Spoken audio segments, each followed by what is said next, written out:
This is the brand new and extremely highly anticipated Somua SM, a Tier 8 autoloading French premium heavy tank. A very cool looking vehicle at that. We got the French flag plastered all over it. I absolutely love the camouflage, but we of course have to test out the vehicle to see how it does perform. Now in today's video, just like all of my other tank reviews, we are not only going to be breaking into the armor profile of this tank, what it's going to look like when it's fully hauled down, but as well, what you're going to expect when playing this tank.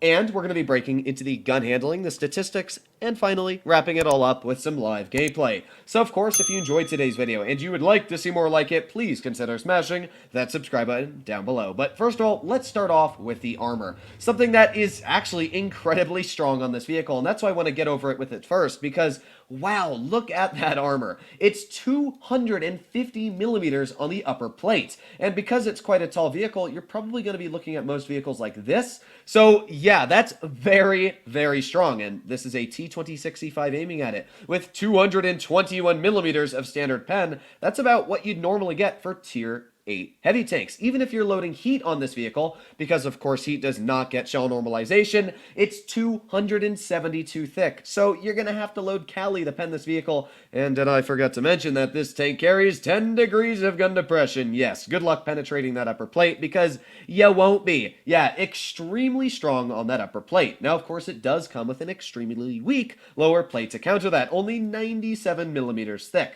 So yeah, that's going to be quite easy to penetrate. As well, the turret. It's about 200 millimeters base, and it ranges upwards of 250. Now, if you're hull down, that turret's actually going to be incredibly thick at 250 basically everywhere, because you're hiding that weak part that you normally be showing when you're aiming flat on. This part here, you kind of hide it when you point down the gun, but there are some big weak spots that you can still see, and this is the biggest one at 130 millimeters thick. Yeah, that's not going to be getting any bounces. That is what I would suggest to shoot at if this vehicle is hull down. However, in my personal opinion, judging that this is an autoloading tier 8 French vehicle, if it's hull down and it has a clip, I wouldn't bother trying to pen it at all unless you know that you've got an extremely strong turret, like let's say the T32. Now the side armor is actually quite thick. It's not incredible, but 100 millimeters just, for a tier 8 French tank, that's pretty strong. That means that you can actually side scrape in this vehicle quite effectively. The rear armor as well is not terrible at 46 and 42.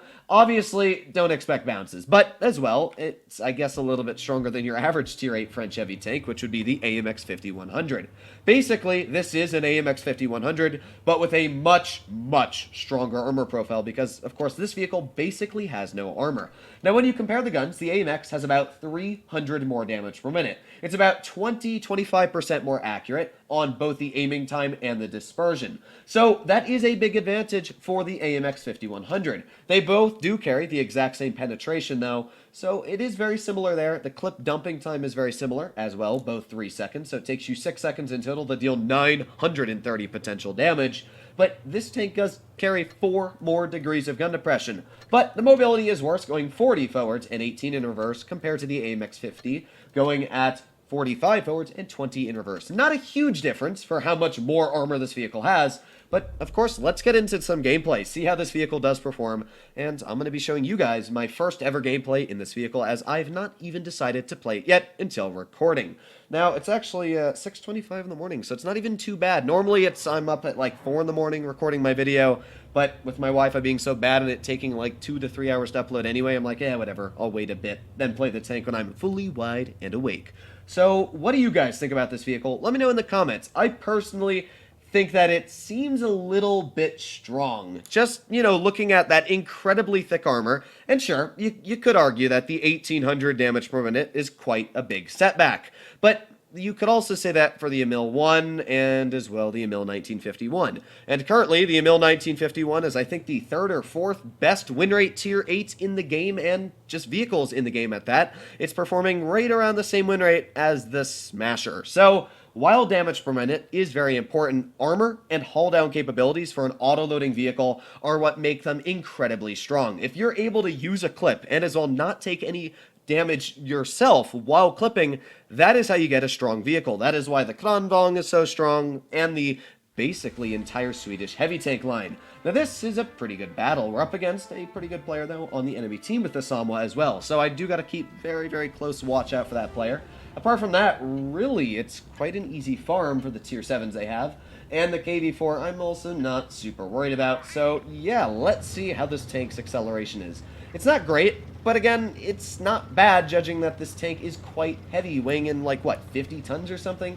So it's not bad at all. Now, that is bad. My team pushing off to that side is definitely securing me a lot closer to a defeat than a victory. But we're still going to see how much damage I can pump out before I'm inevitably killed by 4 of my teammates pushing that side of the map. Yeah, I really don't like when my teammates do that. So here we go, pushing up here. Maybe we can spot somebody. There's an SU-152 aiming. Obviously, I'm not going to be able to shoot that guy as of yet, and I don't really know what to say right now. We've got the SU. There's that. What the absolute heck is this battle? All right, well, let's get a shot into you. We've got, oh, wow, yeah, a lot of shells are hitting me right now. I'm going to be honest. I am getting hit quite a bit. I don't even know what hit me. I think that was actually the Somua. The fact that he could even see me is quite ridiculous. What? He went through my gun. Okay. Okay, Wargaming, I see how it is. Well, that's how quickly you can lose 900 hit points to a Somua. Apparently, if you expose your gun, you can be penetrated through it. Now, obviously, I think it hit the gun and, like, went into the mantlet, but still, that's pretty dang stupid, I'm not gonna lie. Now, this is where that long reload is going to set you back a long time. You can see I'm reloading, so clearly, it does have some disadvantages, but at the same time, I'm hoping this IS pokes. There you go. Nice shot into the IS. That's big dispersion, though, as you can see. So it definitely has some big drawbacks going for it. With a 23.5-second clip reload as well, that's not too fantastic. We've got the Somua on the other team, who unfortunately did get those big shells into me. Actually going through the turret. As we did see, the turret is quite weak on the vehicle. So what that means is that if you know where to penetrate the turret, which is basically just having enough pen as it is, it's not going to be too hard to take out.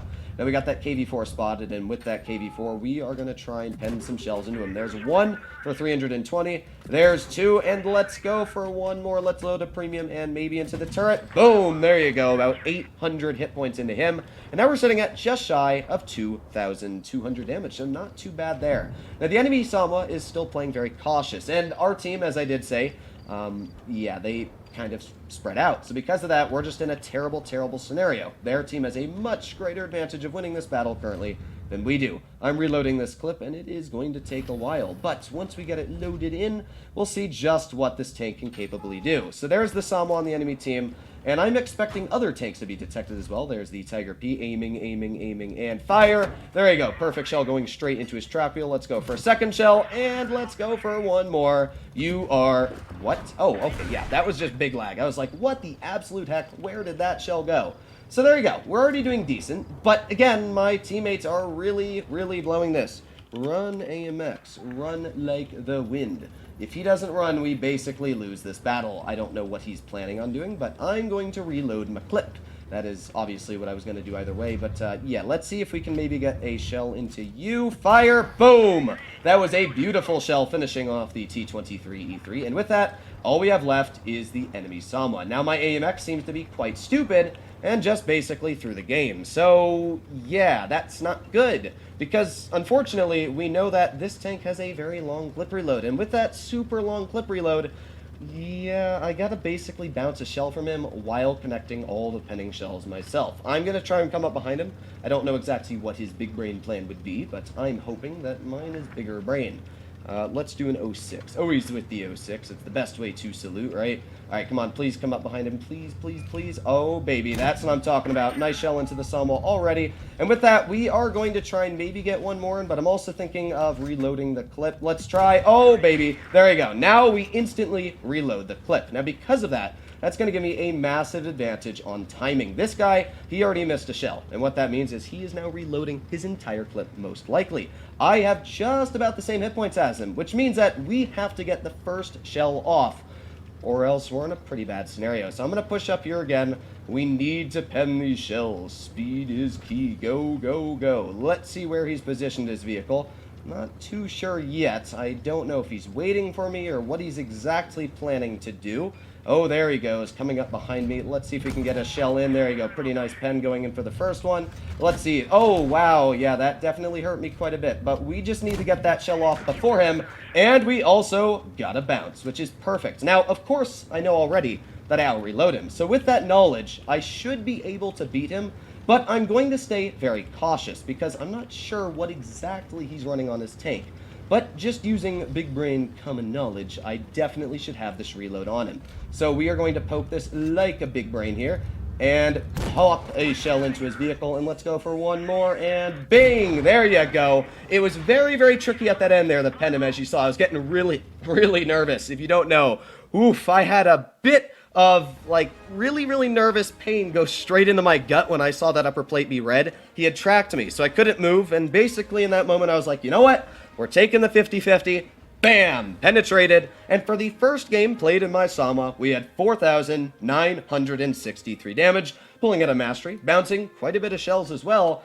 And that just shows you what this tank is capable of doing. So there you have it. 2 Somuas, one on the enemy team dealing 5,006 damage. You get an effective player, or worthy opponent, I guess.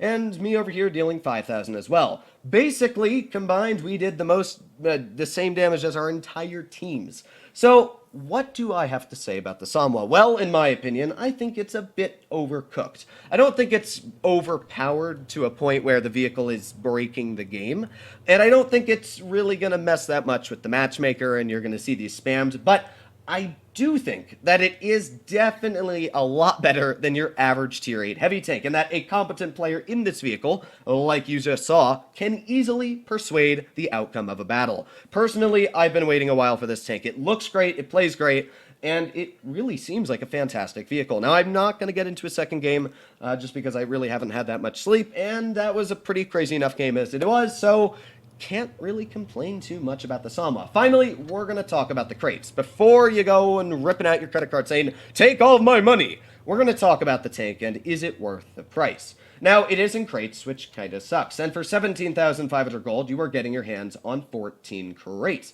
Plus 5, so 19, I guess. I don't know why they put the times 14 down there if they then say plus 5. So it's 19 crates. And to get your hands guaranteed on this vehicle, you need to open 25.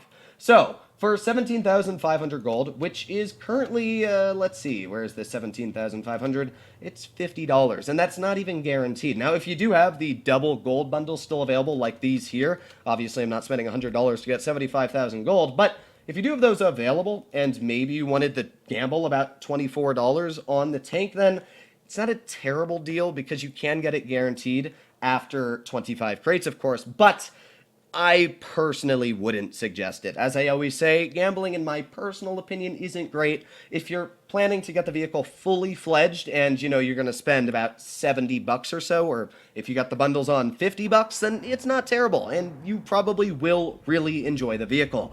But for me, and what I usually say about crates is, don't get them. They're not worth it, and this tank will come back out eventually for a gold price tag. That's my personal opinion. Let me know what you guys think about it in the comments down below. I definitely know some of you die-hard tankers out there will be driving this vehicle before I even get this video out. So let me know if you agree or disagree with my opinion. Hopefully you enjoyed today's video, and I'll be seeing you in the next one. Please consider smashing that subscribe button down below, and bye-bye.